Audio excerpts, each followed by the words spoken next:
Cron can't read Pythonpath environment variables.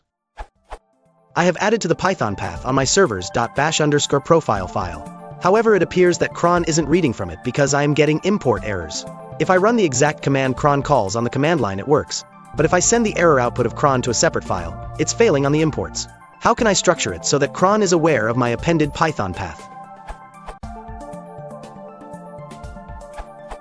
Cron doesn't read shell startup files. You need to explicitly set the environment you need in the crontab or in the script that is being run.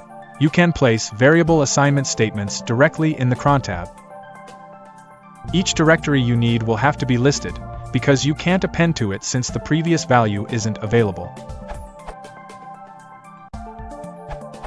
Include at the beginning of the script.